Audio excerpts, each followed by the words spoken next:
இதில் 1.5 கப்பு அரிசி மாவு ஆட் பண்ணியிருக்கேன். இந்த சிறுந்தியில் வறுத்து தனியாக எடுத்து வச்சுக்கோங்க.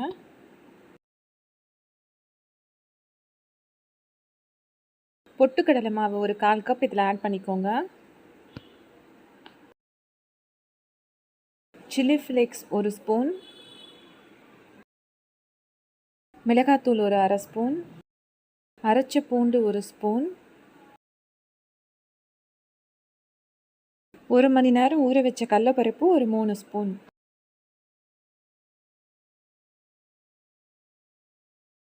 கருவேப்பிலை 1 ஸ்பூன் சேர்த்துக்கோங்க பொடியாக அரைஞ்சி. பட்டர் 1 ஸ்பூன் ஆட் பண்ணியிருக்கேன்.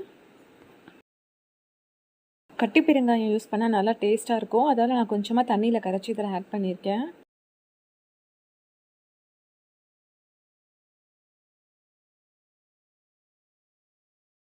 கல் உப்பு சேர்த்தா நல்லா டேஸ்ட்டாக இருக்கும், அதனால் கொஞ்சம் வெது வெதுப்பான நீரில் கல் உப்பு கரைச்சி வச்சுருக்கேன். அதை பூரி மாவு பதத்துக்கு பிசைஞ்சுக்கோங்க. அப்புறம் என்ன, எண்ணெய் காய வச்சு சுட வேண்டியது தான்.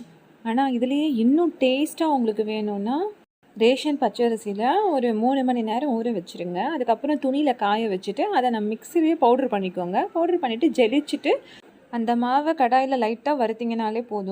அப்படி செய்யும்பொழுது தட்டை ரொம்ப டேஸ்ட்டாக இருக்கும். ஏன்னா நம்ம கடையில் வாங்குகிற அரிசி மாவு ஒரு பாக்கெட் ஒரு டேஸ்ட்டில் இருக்கும். அதுக்கு நீங்கள் இது மாதிரி பண்ணிங்கன்னா எப்போவுமே ருசியாக இருக்கும்.